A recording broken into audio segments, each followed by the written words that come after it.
That's us.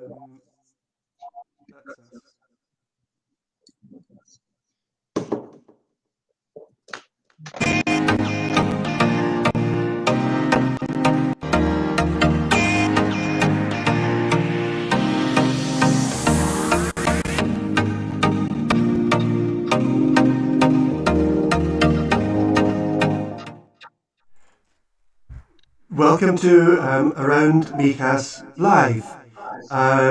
It's Thursday, the 17th of June, and I'm very pleased to have with me today Anne Hernandez, and I should just add at the end, MBE. Congratulations, Anne. Oh dear. Thank you very much. Do we have to bow or curtsy now? Yes, please, if you don't mind. Call me ma'am. Yes. No problem at all. No problem at all. I've taken the crown off. But hearty congratulations to you, Anne. And I know that you've said, and you put this in writing, that you've had a fantastic team behind you, but I think it's a recognition of the work of the whole team. And you have Vicky Westhead with you, who has been very much part of your team, isn't that right? Yeah, Vicky's right behind us. Right behind you. Thanks, Bill, for inviting me on. Oh, well, it's an absolute pleasure. And just for a change, we're going to be talking about Brexity things tonight. Yes. I think you guys might know a little bit about this, yeah? Life doesn't A little bit. Just a little bit, yeah. Just a little bit. Okay, there's If you're lucky, we might be able to fill 30 minutes. Yeah, we might manage just to do that.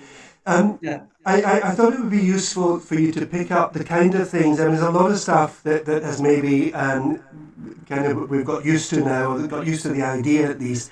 But I thought maybe we could pick up some of the things that are still coming up as questions. So I'm going to hand over to you, Anne and Vicky, and I'll ask questions if anything occurs to me. What are the areas that you would like to pick up on? Well, I mean, Vicky's our legal advisor, so if there's any questions that require a legal sort of response, then I'm not legally qualified. Vicky is, so it would be good to have those sort of questions when Vicky's with me, rather than just leave it to me. Sure. But the main things that are coming up at the moment are the TIE and the misinformation that's surrounding it with deadlines, etc.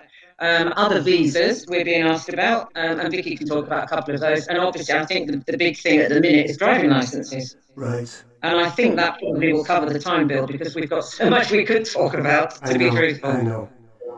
So, where would you guys like to start with this?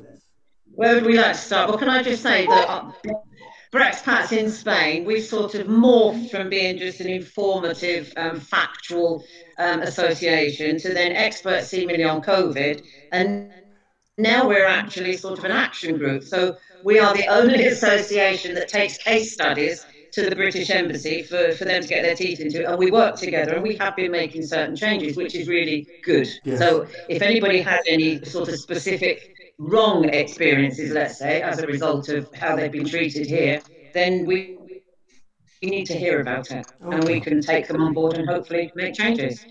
So where do I want to start? Well, basically, I suppose talking about the TIE, which Vicky, I think, can explain to us, because we've got, as I said, so many issues to talk about and really little time to do it in. So do you want to start on that, Vicky? Yeah, sure, I can start on the TIE exam.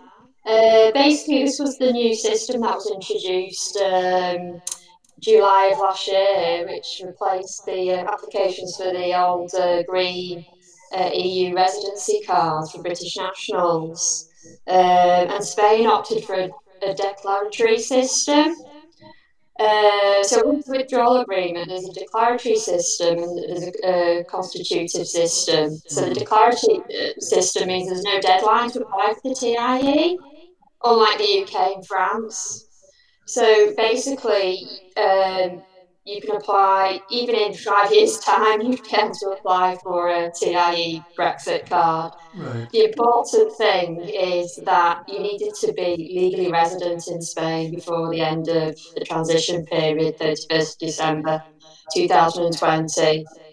So it's not just resident, it's legally resident, which means that you had the you're covered by health insurance, public or private. Now, the important thing about the health insurance, people were applying for TIEs, and they'd only taken this out from the 1st of January, Right. the health insurance. So I'm talking about Malaga specifically at the moment, but they were rejecting applications based on not having health insurance before the end of the transition period. But now that's been extended to the 31st of March.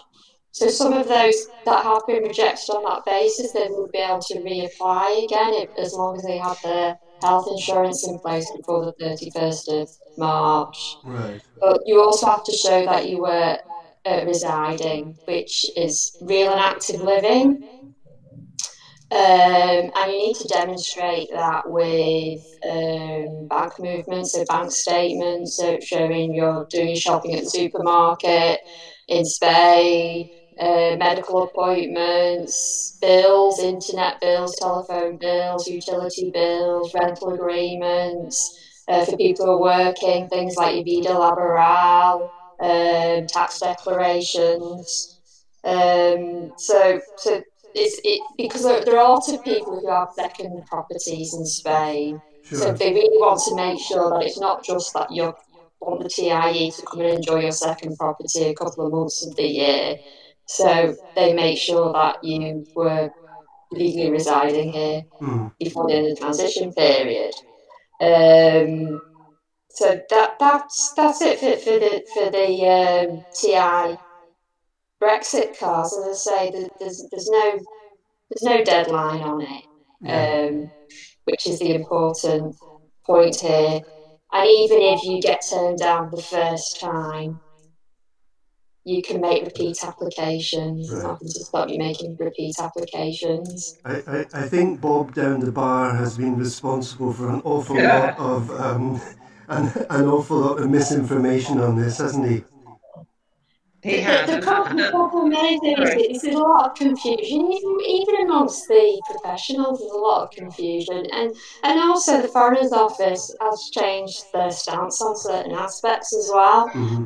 such as the health insurance. So it's difficult to keep a breadth of the changes Yeah. and the requirements. So there are really two issues with TIEs, aren't there? One is for people who have already their green certificate of residence. That's one set of rules which is covered by the withdrawal agreement. But people who didn't have that or couldn't demonstrate residence here before the end of December last year, it's a different process for them, isn't it? Yeah, so you're referring to the new people that want to come and live Yes, in yeah, Spain, Bill? So basically, the options that they can look at, they're a whole list of options, but the main ones are the non-lucrative visas. right. So people who just want to come here and they're not going to be economically active, they're not planning on working. Hmm. So the big difference between applying for a non-lucrative visa and the old system for EU nationals is the economic requirements are so much greater. Right. So for an individual, it's around €26,000 that you have to show that you have that because you're not supposed to be working, you have to Mm. show you have the complete funds to be able to live in Spain for a year.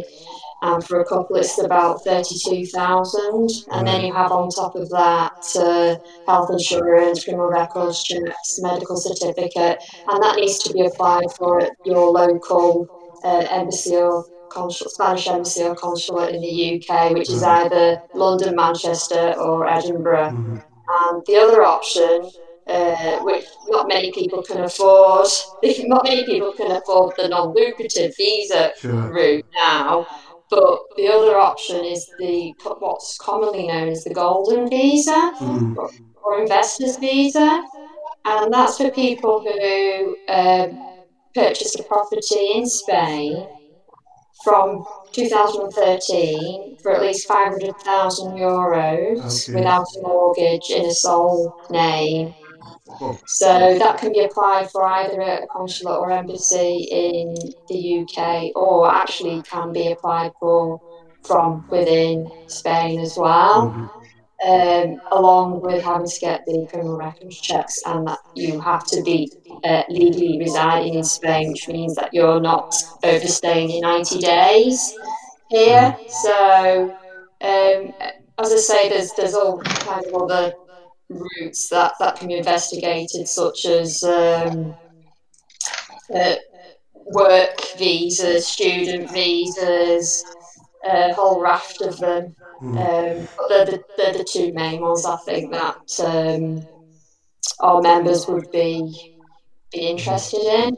It does sound like, I've been here 20 years. I know my way around the system reasonably well, but it sounds to me like for new residents in particular, um, they really should be looking for some legal assistance to try to get this process right, no? Or do you think it's easy enough for them to just do it on their own?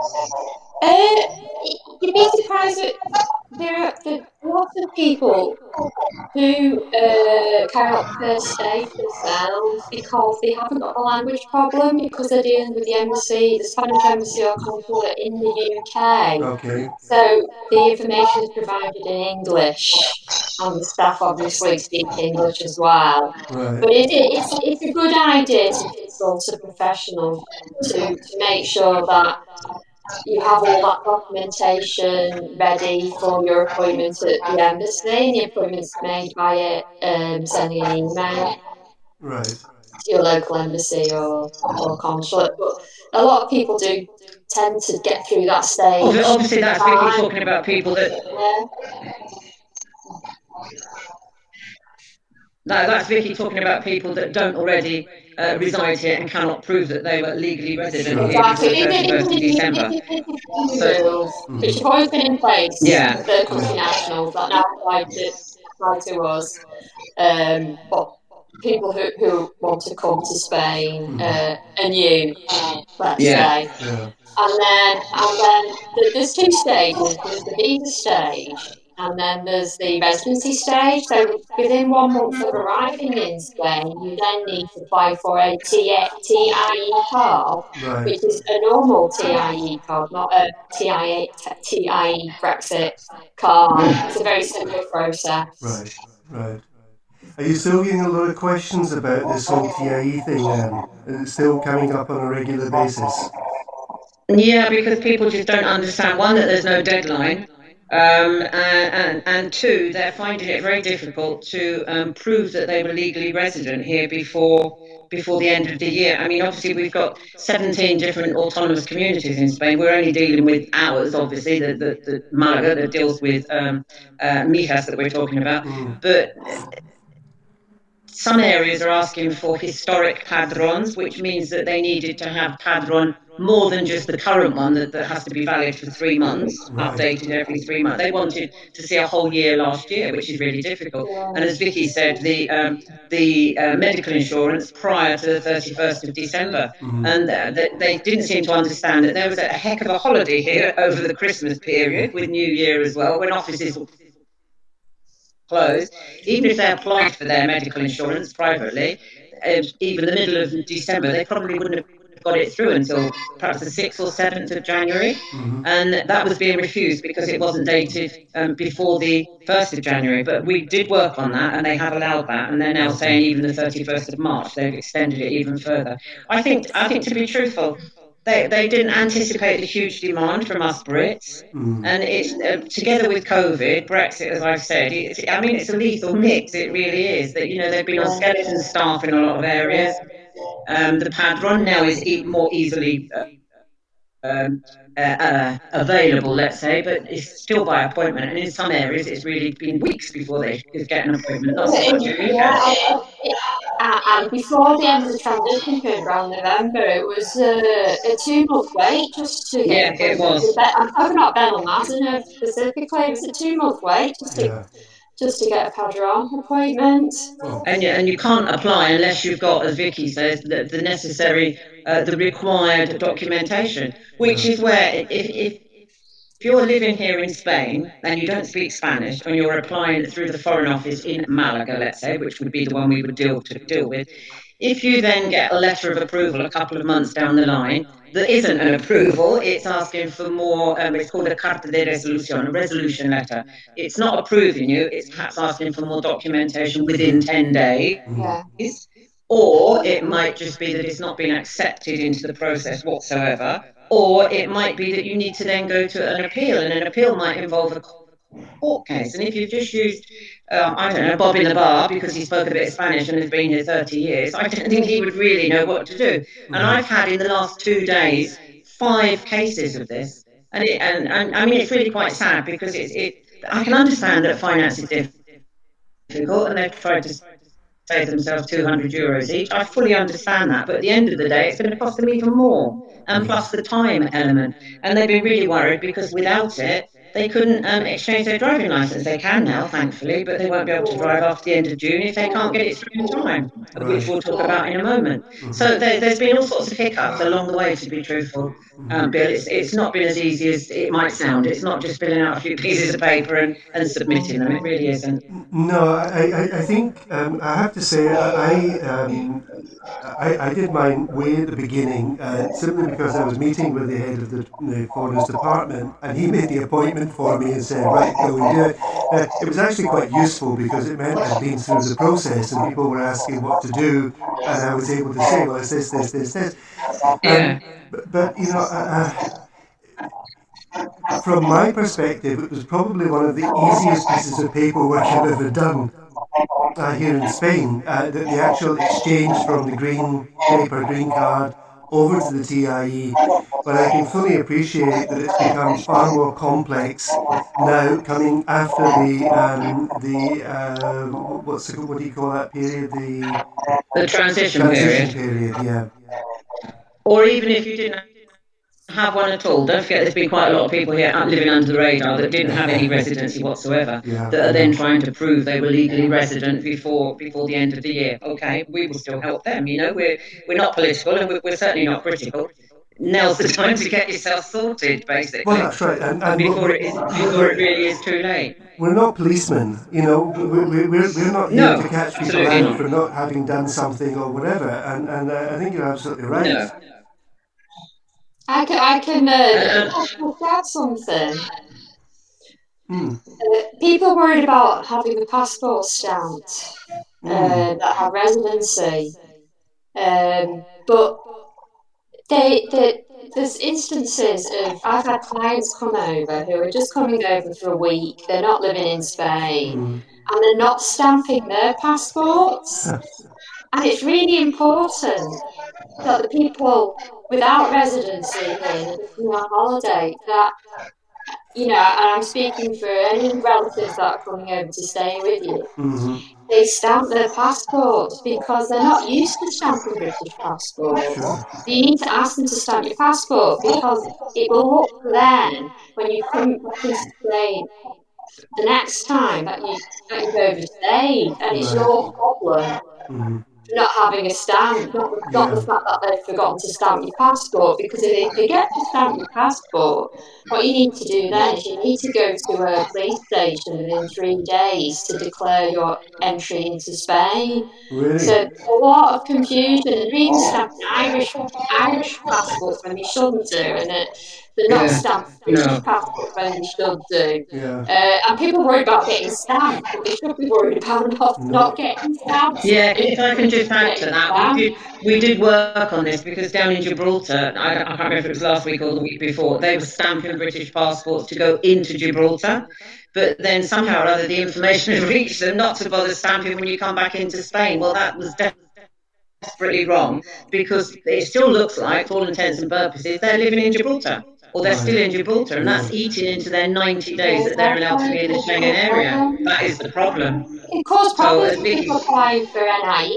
numbers. If you're yeah, even on absolutely. holiday but you need an NIE number, they will check every single page of your passport. And if you haven't got a stamp, they will not give you an NIE number because they will consider that you're illegal in the country. Right. And so it causes all kinds of problems. not more problems not getting a stamp than people with residency getting a stamp. Mm. Yeah, So, I'm not sure why people feel so upset about getting their passport stamped. I'm old enough to remember when it was like a badge of honor getting a stamp in your passport, you know. nice It feeling was about fill it up passport, quick. isn't there? Yeah.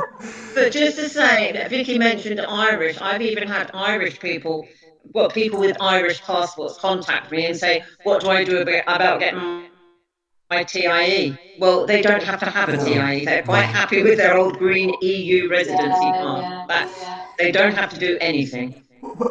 A question probably for you, Vicky. Some people have British and Irish passports. And does it matter which passport they are registered under here?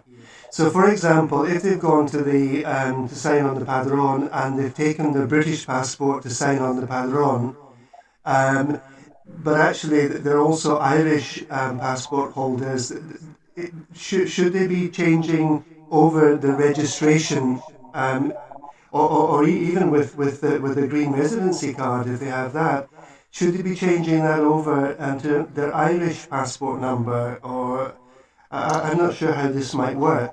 It's complicated in Spain because they don't really recognise dual nationality. So if you start the process as a British national, and then you then go and apply for your green card as an Irish national, they'll Right. treat that it's difficult because they might then issue a completely new NIE number. So Okay. but then your name would register on the system. So you'd have two identities almost. So you'd have to make sure that your application with your Irish passport was coordinated, and they would give you maintain your NIE number. Right. And then there's Irish people with And Irish that would be passports for with that. British driver's licenses as Yeah. well. Right. Yeah. So there can be. And your If bank and you're your bank Irish, start account the and process with Irish as an Irish national. I'd say because yeah. it can cause confusion. Right. Yeah, Um, whatever you're listed as here, registered, because it's your bank as well, your car ownership, your yeah, property ownership. You'd have to change your NIE possibly in lots of different places that you might just Oh. overlook. The medical centre. It's no good turning up your Irish passport when you're registered there as a Brit and saying, I've come to see the doctor. Well, hello, you're not registered here, but Right. that's my name. Yeah, but that's not your NIE. You understand what I'm saying? Oh. Yeah. And Yeah. it just won't happen. So Mm. whatever you obviously started with, you I have would the right to suggest be you an stick EU with. national. You're Mm. Irish as well, so you're still an Yeah. EU national. So Yeah. it's not like they could then refuse you No. an EU residency card, but it's just going to cause it will cause Right. confusion, Mm. um, and maybe a lot of duplicity. I mean, there's a lot of mistakes that are happening with names, with surnames, with addresses, with the TIE cards I'm talking about now Yeah. specifically, they come back as female when you're male or male when you're female, wrong surnames, wrong information. So, for the people who are going through the process of applying for TIEs, when you're given the receipt with all the information on, once you give your fingerprints, it's important that you check the details. Right. That they've got the sex right, the address right, the names right as well. Mm-hmm. Um, so because And after and that, and and the five you year have to and go through it all over the again. 5 year The or the process. permanent tenure as well, Vicky. Yeah, Yes. Yeah. as well, yeah. So And a just lot of mistakes are happening. one funny little mistake might be you ticked the wrong box on H or M on the application form on the EX23, Yes. because that can be hombre or mujer or hembra a macho. I mean, both meaning quite the opposite. So Yes. really, if you're a lady, you need to tick the M for mujer, assuming it's Yeah. mujer. Whereas And you might think, in the animal world, it's hembra Hembra macho. It macho, isn't. yeah. Yeah. So and it then can be difficult. Padron as well for Yeah. male. Oh, yeah. Exactly. Exactly. Yeah. Oh, okay. And then, of course, your marital status. If you're married, then you might have to produce, well, it's certainly for a new, you have to produce a wedding certificate. And now it has to be apostille stamp. So you have to send it off to get it apostille stamp. Then you have to get the apostille stamp officially translated. It's not as Right. quick as just sending off your wedding certificate, if you understand what I'm Yeah. saying. It Yeah, also birth has to be certificates as well. the original. Hmm. Pardon? Birth The birth certificates as certificate, well, yeah, yeah. it has to be the full birth certificate, not just the The summarised extract. Yeah. version, the full one that shows mum and dad's occupation and everything else. Not all of Oh, us have that to hand, obviously, but no, that's what no. they require. Right. Okay. And sorry, before I talk to you about driving licenses, Mhm. I would like to say, please, people, stop blaming Spain for this. They're bending over backwards to help us. They really are. And all I keep hearing is, I don't know why Spain is doing this to us. Why is they making it difficult? Spain hasn't left the EU. Britain has, Yeah. and well, the United Kingdom has, and Yeah.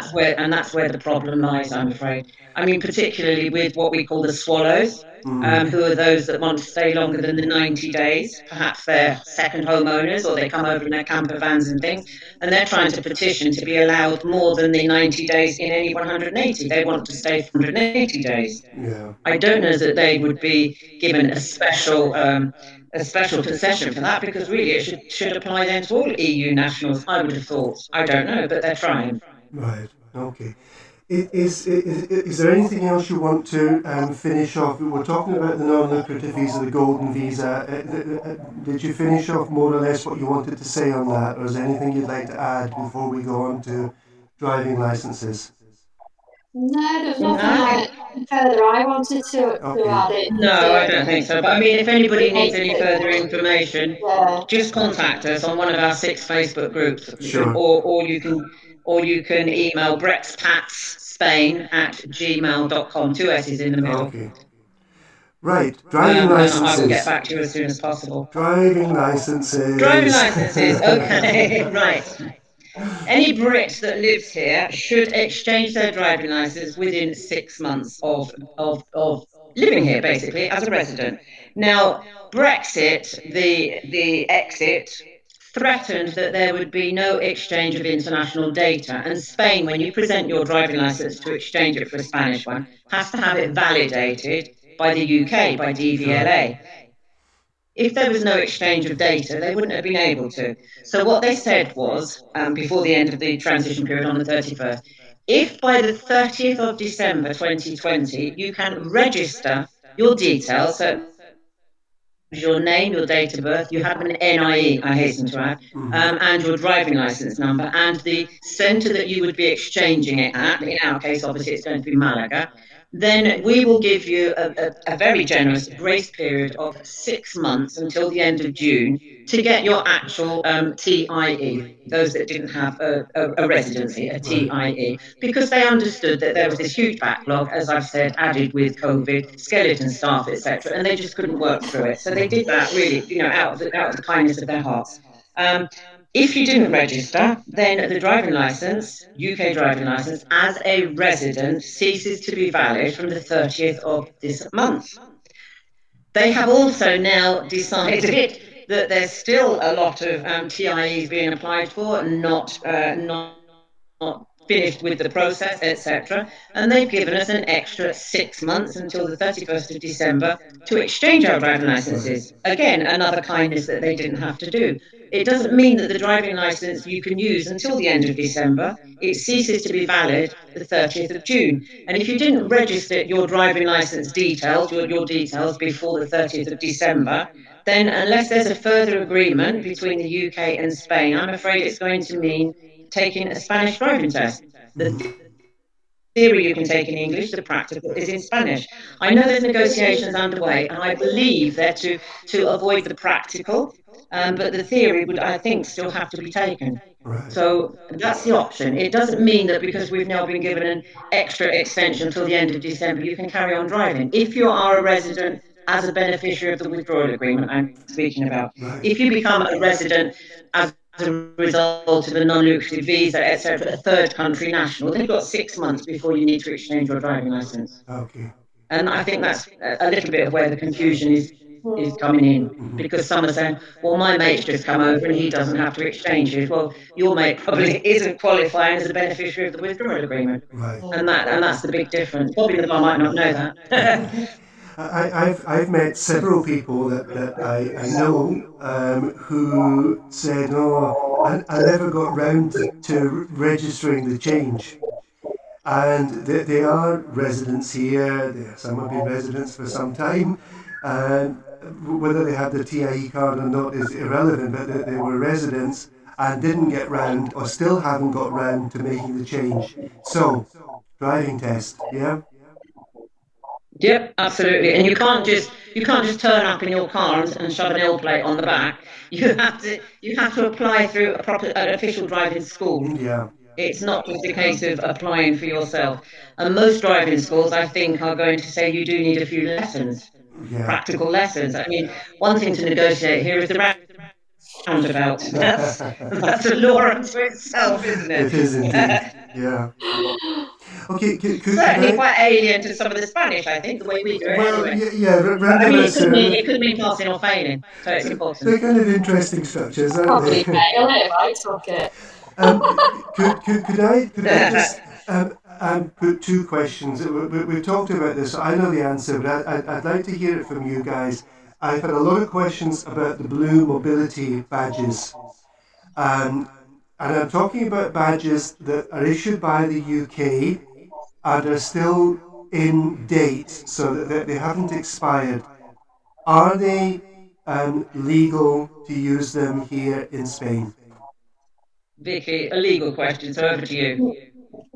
Well, I'm Yeah. not an expert in blue badges, Bill, but I did look this up on the government gov.uk website. Yeah, There's there's a list of all the EU countries there that will either accept blue badges or not accept blue badges, and Spain is down as not accepting UK blue badges. Germany, Austria are accepting them.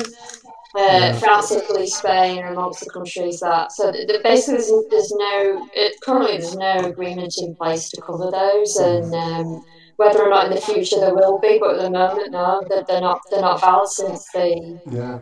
1st of January of this year. Okay. Another little gift of Brexit, I'm Yes, afraid, that hasn't been thought about. there have been lots of little gifts, haven't there, that haven't been thought about. They just keep Oh, every appearing day, every under day. the tree every Brexit, day. it keeps on giving. Yeah. I I wish there were some mean, benefits to it for us. there's people want to Pardon? bring their furniture over, their personal possessions over, I know. and Yeah, Yeah, they've got to do customs declarations, you've got all of international that. roaming, you've got the banking. I mean, there's so much to talk about, there really is. And I know you want to ask about UK car registration. I know that's been asked, that if yeah. a Brit who is resident here can legally drive a UK plated car, the answer is no. They Okay. have to import it and exchange the plates For the automatically Spanish for a. plates. Yeah. And that's a or yes or yes. Sorry? It's or yes or yes. Or see or see. Indeed. We'll Yeah. I see. mean, yeah, and they'll say, but it's an old car, and well, it's going to be a minimum of 1,000 because it's based on the Spanish cost of the car, not the cost that you paid it, the Spanish value. Yeah. And as we know, second-hand cars here are a lot more expensive than they are in the UK. Sure. I mean, the other thing. And I think there's also the emissions thing that they're looking at soon as Of well. course, of course. I mean, I've heard people saying, oh, well, they'll need to prove that I'm not just on holiday and they'll need to prove this. And my feeling is, no, you will need to prove when your car was brought over, you will need to prove how long you've been here. I think the onus is probably going to be on the individual and not on the police. Would that be your take on it? I think they will hone in on British Yes, I mean, let's be serious. Yeah, but let's be honest. Spain has been super generous to us over the years. I mean, we've had the same rights as any other EU citizen, virtually the same as a first national as a Spanish person. I think now we're a third country national, they're going to tighten up a little bit. I really do. So, I mean, we're supposed to carry our residency, and if it's not the photographic type, which is the TIE, the biometric, we're supposed to carry our passport with it. How many people do that? They don't. You're supposed to carry your driving license, and these are all originals. Unless you've had them notarized, then you can copy them. The same of the TIE. You're supposed to carry it with you. Ask a Spaniard for his DNI, his card, and he's got it instantly in his pocket. They just don't dream of going anywhere without it. Mm-hmm. It's really strange. It's like if I go out without earrings. And I feel naked, and I think they feel the same. It's really odd. It's just something that you're brought up with, isn't it? Yeah. What can I say? That's like me going out And we need without to change our habit. It's like me going out without a hat on, you know? There we go, you see? Without a shave, yes, indeed. Indeed. Right, anything you'd just like to, any sort of final words you'd like to give on any of these topics, ladies? Well, basically, I mean, just keep up to date, follow us, and you'll find the correct factual information. Bob in the bar doesn't belong to our association. And, you know, I mean, things are changing quite often, not so much on a daily basis, but on a weekly basis. Yeah. There's new government gov.uk updates, and we work very closely with the British Embassy on all of this. So for proper information, stay with us, basically. Join Brexpats in Spain and get the right information. And obviously, we've got the likes of Vicky, who's our legal advisor, and others. Sure. Offering all sorts of special discounts to our members, special information that's quite free. I mean, as we've done just now. Okay. Obviously, if you become a client of theirs, that might be a different issue, but even so, they would make a special concession. Sure. Vicky? And I think because we work so close with the consulate that we do hear firsthand, you know, of any changes. We're really at the forefront, aren't we, Anne, of hearing about any changes and developments. So absolutely. And also the living in Spain. And a lot of them we've helped to. Yeah, exactly. And a lot of them we've helped to actually affect these changes that are for the better, because they've been, as we said earlier, you know, it's a withdrawal agreement that's been misunderstood. Right. So, you know, let's just keep helping each other, is all I can say. Absolutely. Most important. Okay, ladies, thank you very much. You're going to be back in a month to pick up any new stuff that's coming around. Really I will. Let's see what we can talk about next time. Yeah. Indeed. Any updates and anything else. Otherwise, I might just be saying, phew, it's very warm, isn't it? It's July. I'm sure there's not going to be a shortage of things to talk about, to be honest. No, I'm sure. Thank you so much, Bill. Okay, thank you very much. And thank you for those of us who've joined in with us just now, and for those that will be picking this up later from YouTube. Please subscribe to the channel if you want to get notifications about our live streams. Next week we are back with Mr. Alan Boardman, who is going to be talking with MIjas from Donkey Dreamland as part of the Simply Surviving group. Thank you all, Anne, thank you, Vicky. Thanks to you for watching this, and we will be back with you next week. When it comes, have a very nice weekend. Good night. Bye. Bye.